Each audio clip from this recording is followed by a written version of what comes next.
We've all heard that if you could win the morning, you could win the day. One of the ways to doing that is to create regular rituals and routines so you don't have to think about what you need to do.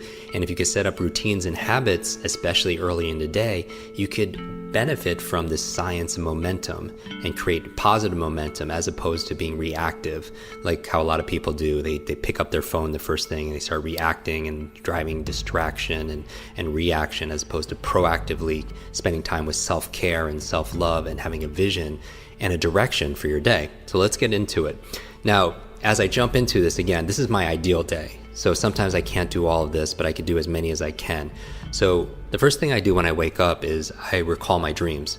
When you're dreaming is that you're actually processing and integrating and working on solutions, your subconscious mind, to the things that you're focusing on during the daytime. But most people forget their dreams. After that, I get out of bed and I make the bed. Okay, and now this is something that is obvious that most of you do, but if you don't do it, take 2 minutes and make your bed, because that's a success habit, right? If we're talking about positive momentum, the science momentum, getting things done, checking things off, doing it with excellence, then make your bed. It's worth the 1 or 2 minutes, because again, how you do anything is how you do everything.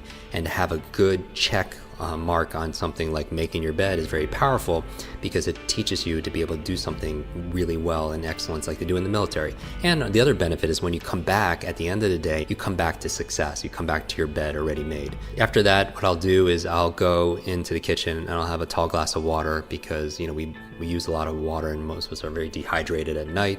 I'll take my supplements there. I take my probiotics, which is the big one, because your gut is your second brain. We talk about quick brain, being your brain in your head, but you also have incredible amount of nerve cells in your gut. And so I want to make sure that's being fed and healthy. So I take my probiotics.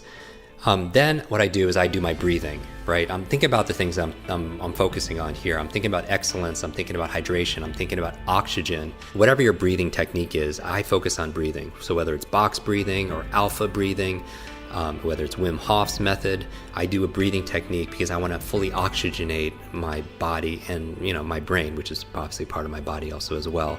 And maybe we could do another episode dedicated towards that. I do my meditation in the morning and also later in the afternoon or evening, sometimes before I go to bed, but I always do an early morning meditation. I do it for about 20 minutes. Mindfulness is so important. So I want to have a clear mind as I enter the day. And so meditation puts me in that space. 15, 20 minutes. Some of you use Headspace app. Some of you use the Muse device, use some kind of technology. I meditate then. From there, I do 1 or 2 minutes of just movement. And this could be different. It could be calisthenics, it could be burpees, but I just want to get into my body after I meditate.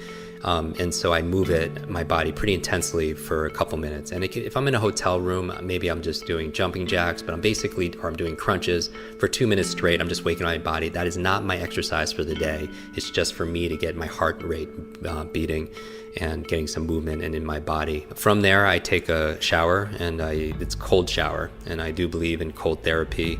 It works for me. It helps me to reset my nervous system. Ice baths are very powerful because it helps. Like if you hit your knee, you put ice on it to reduce swelling and inflammation.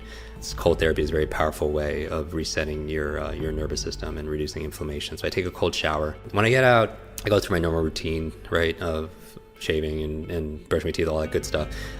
Then I make a tea, and my favorite tea is like a brain tea. It's a combination of gotu kola, ginkgo, lion's mane, some MCT oil, and some other gems. As I go through it, I sip my tea, and that's where I write my journal. And I'm a big believer in journaling. I've been doing it since I've been in college, and I feel like some of the most amazing thinkers of our time and in history, they journal and they keep diaries. I mean, you think about Edison, Einstein, Da Vinci. I mean, their journals are priceless, right?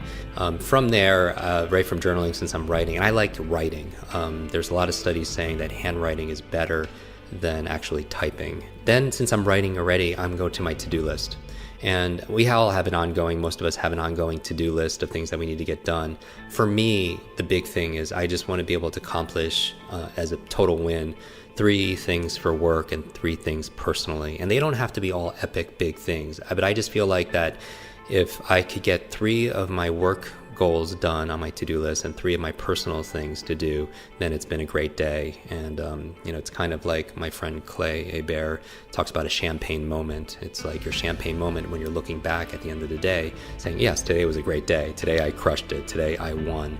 And in addition to my to-do list, I also have a to feel list, because I feel like a lot of our who we are is our states and emotions, and I think I don't want it to be just where I happen to feel a certain way by accident. It's by its design. It's the metaphor I always talk about, the difference between a thermometer and a thermostat. A thermometer reacts to the environment, and I feel like sometimes if I act like a thermometer, I'm just going to react to everything that's going on in my world, and I just might have some good positive states, as opposed to being a thermostat where I set in advance a standard, a goal, for my to feel list, certain feelings I want to feel throughout the day, so I could design it that way. To feel love, to feel curious, to feel bewilderment, right? Connection, gratitude. I also have, besides a to-do list and a to-feel list, I also look at my to-be list. Like, who do I want to be today?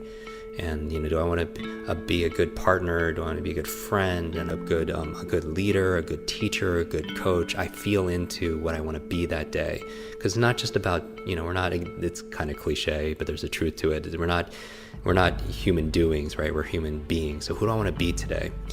From there, if I have time, and I'll make time for the things that are most important, is I read. I read for about 20, 30 minutes. So after I do my reading, then I go and I make my brain smoothie, brain berries, which are your blueberries and avocado and your leafy vegetables, and water and everything.